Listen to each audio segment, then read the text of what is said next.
Broadcasting from the business capital of the world, this is the Podcast Business News Network. Welcome back to the show. We are joined here by Howell Academics. That's right, based out of Vancouver. We're excited to have our educational counselor and owner of Howell Academics joining us again, Paula Howell. How are you today?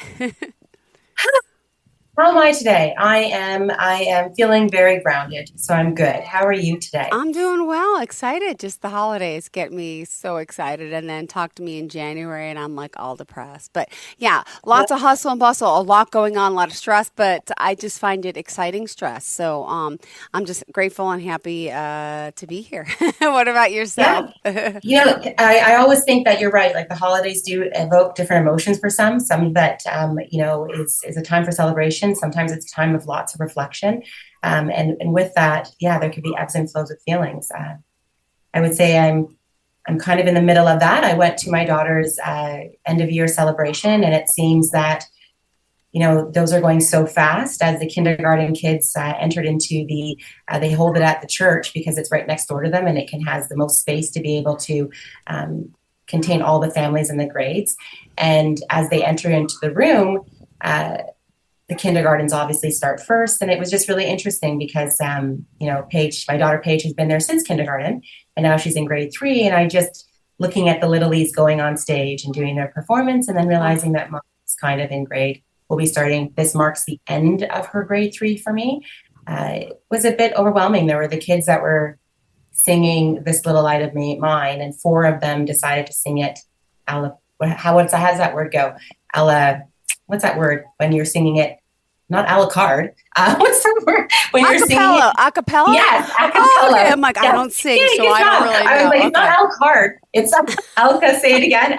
I don't know if it's acapella or alcapella, like Acapulco, or is it acapella? I don't. I can't. Okay, we're close. Hold on. I'm gonna Google it. Google it. And I have no. I now after 40, like when you get in your 40s, you look at your phone like this. Yeah, like, that's acapella. exactly it. Hold on. Ready? I'm gonna Google it now because I really don't know. And I'm glad we're learning something new every day. Acapella. Okay. Okay. Okay. Oh, singing without instrument accompaniment, but it's okay. Yes. Get this. It's a capital A space, then CAPPELL. According to Wikipedia. Are we supposed to say is that why we have to say acapella? So that's why we can't pronounce it, because we were trying to blend it. So it's oh my God. So the term is written A space capella or acapella, depending on where the word is used. That's too difficult. Please help. That's too difficult for me. My son's in second and learning spelling words that are just really hard for a second grader, but that's hard for a 46-year-old. Okay. Yeah, I totally hear you. But it's beautiful. Tell me more, because I had my son's chorus concert too. So the joy that you get from that. And no, I didn't have joy. I had massive tears. I was like crying. It was so interesting. Like, it's joy. It's exciting. But they were singing it a cappella, and they were, or a cappella. I'm not really sure which one.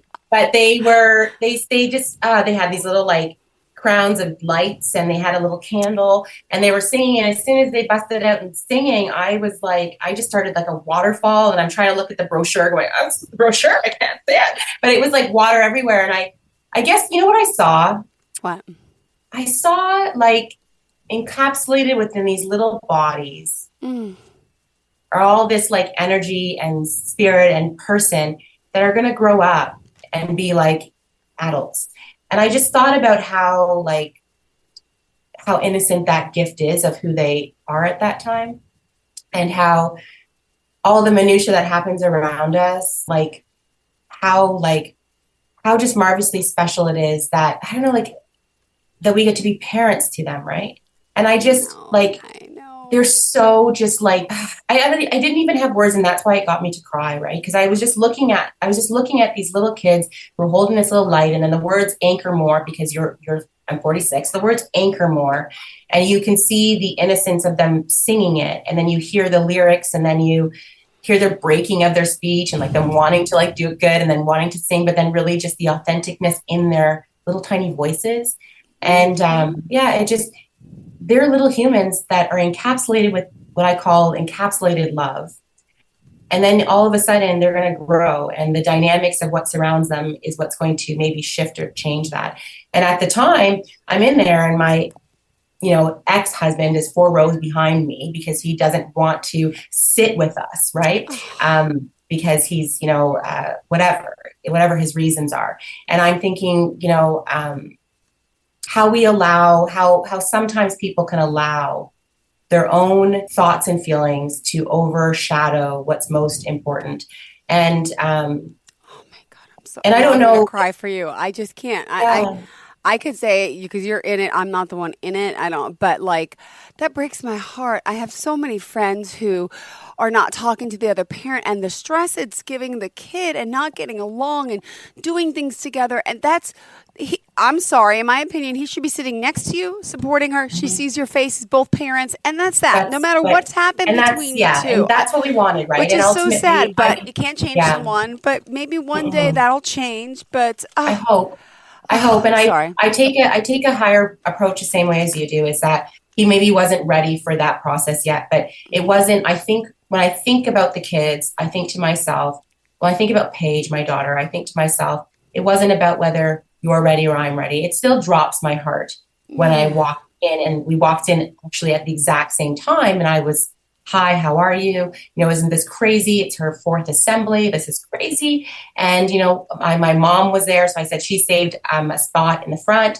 I'm going to go try to fix her hair before the event. You can come join us. Like, I'd love it for you to come join us. Our daughter would love you to come join us so we can sit together, so she can, for the first time, because this was the first time he actually attended, that she would love to see us both at the concert. And he was like, no, not going to do it. I don't want to do it. I'm just going to sit by myself. And yeah, for whatever reason, because I know he also has more sensitivities around opening up and vulnerability, I just was looking at the children sing This Little Light of Mine, and I was thinking to myself, despite our indifference, she is love encapsulated. Okay. She is this light of ours. And my heart was just like breaking, thinking, how can we not look at each other and celebrate, if only that, and be 2 rows behind? And I just thought to myself, how does that impact my daughter? Or I started thinking about, like, how do I try to separate my own emotion from that? So I'm trying to, like, wipe my tears and think of the brochure, because she can see me. I'm in the front row, and I'm smiling, doing the thumbs up. It's all good, right? And I'm and my little light inside is breaking. And I think to myself, how many parents, I'm thinking this is a 4th year of this process with her, with the divorce and separation. And I say to myself, how many parents out there this year are at a Christmas concert with their kids, thinking they're doing the best that they can, and their little light is being dimmed too, while they're trying to keep their little light of their kids shining. And it broke my heart a little bit, and it continues to. But then I woke up this morning kind of like saying to myself that you did what you were kind enough to even bring up sitting together, and you approached the subject. You did everything you could do to make that happen. And you're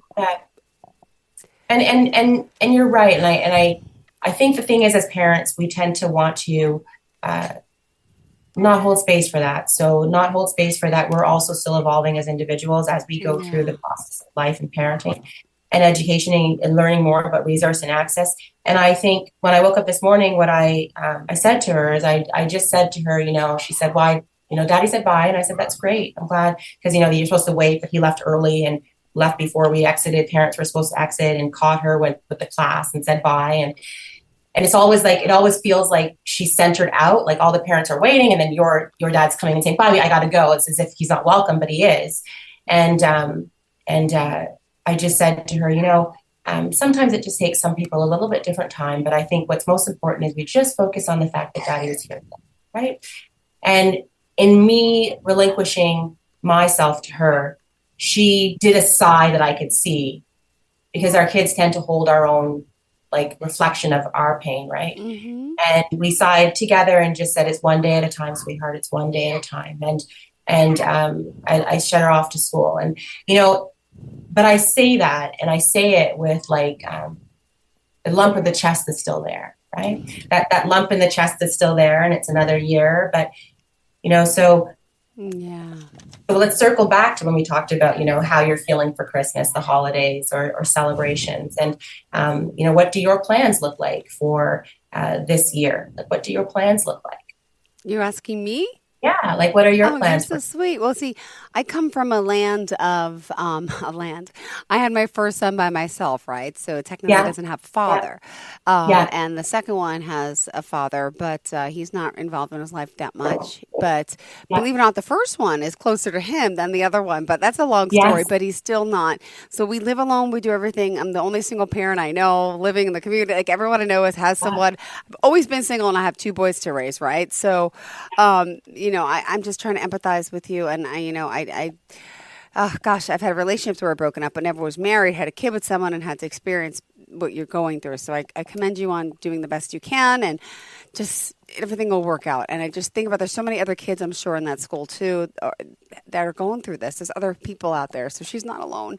Okay, so Well, I think in the school, no one else is. That's like me too. But here's something that you said that really resonated. And I say this because it does come full circle with like even what I do and what we're doing. But there can be moms that I kind of been trying to figure out, can we segue the word of single mom? Because I really don't think the word single is important, because single denotes being by yourself. And I think you're not by yourself when you have two sons, or I have a daughter. Yeah. Right? Yeah. And I think to myself, I'm not single mom. I am like a mom with my daughter. I don't know, or a mom with a child, right? I don't know, like maybe we need to coin a new word. But the point I'm trying to make is that ultimately there are parents who are married, or in that married combined idea, who have a partner, ultimately who feel alone in the process, right? Mm-hmm. So I'm really curious, like we always feel like we have to define that idea. And I feel like the only difference that comes down to it when I try to make meaning for myself now in this position that I'm in is I really try to take the noise away and really look at, am I focusing on societal bias of what the title that I've been given represents? And as a result, I feel like I'm alone. Mm-hmm. Or is there a network or community of other mothers and people who are in the same position, and we're kind of like a collective parenting? We're collective parenting, right? And I wonder about that statement when people used to say, it takes a community. Was it really, it takes a collective because they too at some point deciphered that there's no such thing as a single mother? Mm-hmm. Like I really wonder about that, or single parent. Oh my gosh. Well, I also have a problem with the word single parent, because I feel like a lot of people overuse it, and I get offended because I think you say, I'm a single parent. I hear it a lot. And then I'm just like thinking, I really think a single parent should be the ones that like are not getting child support. Like you're really doing it by yourself. No one else is seeing your child. So that's why when I say I'm a single mom, but then I feel like there's so many people who say I'm a single mom, but then I'm laughing because I'm like, my girlfriend's like, oh, I'm a single mom. She was telling someone, and I'm like, you're getting like $2,000 a month in child support. You're not a single mom. You are a supported single mom. So I get a little angry when people overuse that term, just to let you know. And I hear you, because it does. I think the thing is that I believe too is that the concept is that being a parent by definition means that you are encompassing the social, the emotional, the spiritual, the kind of like foundational elements and the monetary of raising a child. Because some people become parents not necessarily genetically, where they actually bear a child or have a child, but they become parents through adoption or step parents or whatnot. But the point of the matter is that a parent shows up. Mm-hmm. So if you never had someone show up, you're not a single mother. You're a mother encompassing the sole responsibility. So I feel like it's more about the idea of changing the narrative from single mother to soul mother, caring for our children. And then it's like parenting, the co-parent thing is very much a big picture. So I think that we need to kind of look at, I'd like to start inviting the idea, kind of reframing, because it does change in terms of the dynamic and how people think about it. Like it is much more of a different lens when you're not getting any support. And it doesn't matter what social economic landscape you're within. Yeah. No support is no support. Got it. Right. Yeah. And support, it does create a different divide. It does. It creates a completely different divide. And that's the part that there are different needs that each person has. But overarching, there are some standard boundaries, needs that should be adhered to. When we think about talking about the right of the child, right? But the right of the child is owed that. That's how it works. And that comes down to the monetary. It's the right of the child. That if you are a parent, if you are legally the father or mother, there's the right of the child that they get X amount based on the work that you do. That's just the right of the child. It's not negotiable. So when we look at that, and that's not even being honored, that then moves into the sole parent's sense of value and worth and how they feel. And I come full circle with that idea. So today when we talked about Christmas and holidays and giving, it's like the mall has always been kind of this caveat of like this bubble for me. And as I'm working through my master's right now, one of the topics is social anxieties. It's like, does a person have social anxiety? I'm like, oh my gosh, I think I have social anxiety. I'm in the mall and I'm watching everybody just gluttonize with buying things that nobody really wants or needs. And all I'm really thinking is, oh my gosh, Paige launched her jacket for the 4th time and I need to buy this jacket again. And I don't have all the funds to buy the toys and all these different baubles. I need to buy another jacket, right? And I don't have it in the budget right now to buy another jacket that I just bought. And I'm seeing all this plethora of things being designed at the mall. And it's so weird how our visual lens can change based on our circumstance. And for me, it's just having to replace a jacket. But what if you didn't have a jacket? So, you know, we talked a little bit about last week about how Howell Academics is moving towards doing our society work, which is our Milestones of Love Co. and society. And with the idea that I've evolved as a person in this process, and that Howell Academics is about life's learning. Howell, as in my last name, academics is my own lessons, my own seasons of learning. And in my own seasons of learning, through the millions of examples I've had, from the honor I have had to work with all of the families that I have, I've been able to see a pattern. And I think sometimes when we notice and recognize patterns, it's really us starting to become more aware of self. And I realized that the pattern really is about being and honoring our own intentions and what our needs are and who we are. And I made that decision when I separated. I made that decision when I followed through with the divorce. I made that decision when I tackled the hardest things in my life. But I'm making that decision today when it comes down to the values and ethics that I want in a company. Wow. Beautiful. And I think it's with our friendship, I call it that, with being able to have an opportunity to speak with you so candidly, a person that's across the waters, and get to know you in such a gentle way, where I've never ever had time to have a coffee time with a girlfriend because my world was always so busy. So it's like, I don't have any girlfriends. I don't do this. Yeah. I don't talk to anyone. I talk to my kids and my sister, but she's judgmental. She's not like, I don't have friends, to be honest with you. Yeah, I don't either. That's why thank you for being my friend. Yeah, me too. I feel like we should bust out in lyric. Like, what is it? Acapella? What is it? Acapella. You know that? I'm telling you, my dream is to go to Vancouver, like, and I'm calling you when I do make this trip to come. I have to. I'm dying to see. You're going to have to. Like, I seriously have the space now. So it's like, it's like, I think of that, that song that goes like, thank you for being a friend. I know. Was that like, what show was that? Not Three's Company. Was it Three's Company? I think no. It was Golden Girls. Golden Girls. That's what it is. Golden Girls. Yeah. Golden Girls. Yeah. I'm thinking, I know we have like 2 seconds, but okay, before we end today, and I know this is completely random, here's the thing. So I've been watching on Netflix.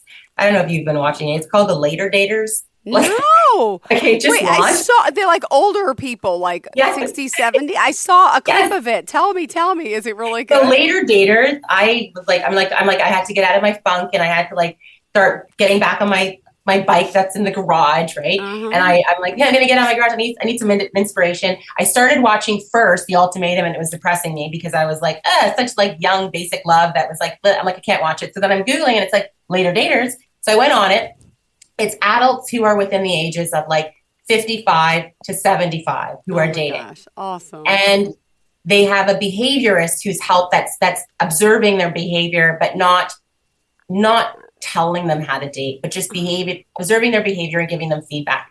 And what's so interesting is to watch it and see elements of self popping out and actually seeing it in a dynamic of how we choose relationships. So it's so interesting. And I recommend to watch it because it's like, you start to feel like you're not alone. It's not about the dating. You're just not alone in your perspectives, right? That you have a stronger clarity of self, right? Because you'll probably be able to associate yourself with like one or the two or the three of the people that are in it. So it's cheesy watching.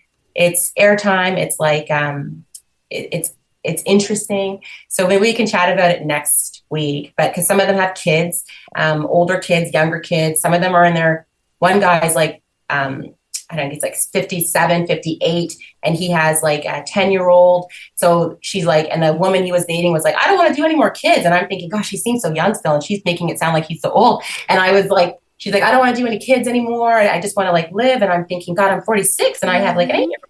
What are people thinking about me, right? Because the notion and idea now of actually thinking or dreaming of, the idea of dating and taking on more of another family or combining, and I'm thinking, gosh, what does that look like, feel like?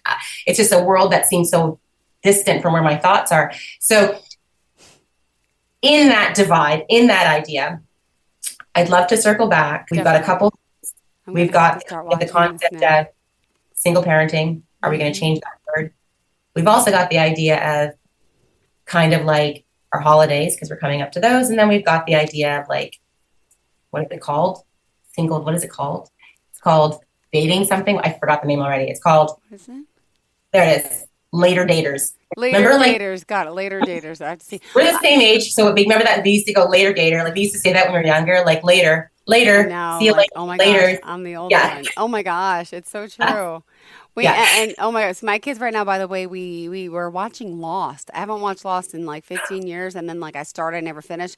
So my kids, we are literally watching it like every night. So I'm doing Lost right now, but I'm going to do that. Okay, so my daughter just asked me, Mom, can we watch that show Lost? Oh my gosh, my 7-year-old thinks it's a little boring. My 9-year-old loves it. Okay, I might say to her, Christmas holidays, we might be able to OD on starting to watch Lost, because I never finished it out there. It's a little scary at times for the 7-year-old, but he's whatever. It's fine. But it's so cool. All right, good. We'll end it on that. Okay. Watch Lost soon. I'm going to watch Later Daters. How do we contact you, darling? You contact me right now. You can either do two ways right now. It's howellacademics.com or milestonesofloveco.com. Perfect. Thank you so much. Pleasure seeing you. You too. And I'll see you next week. I think we're still on next week, right before the holidays. Good. We got one more. A little holiday show. I can't wait to catch up. Okay, I can't wait either. Okay. Same here, Paula. Always a pleasure. My single mom friend. Yes, me too. I feel our collective. We are. Thank you so much. Have a fantastic day. We'll chat next week. Bye-bye. Okay, see you soon. Bye. Stay tuned. Don't go anywhere.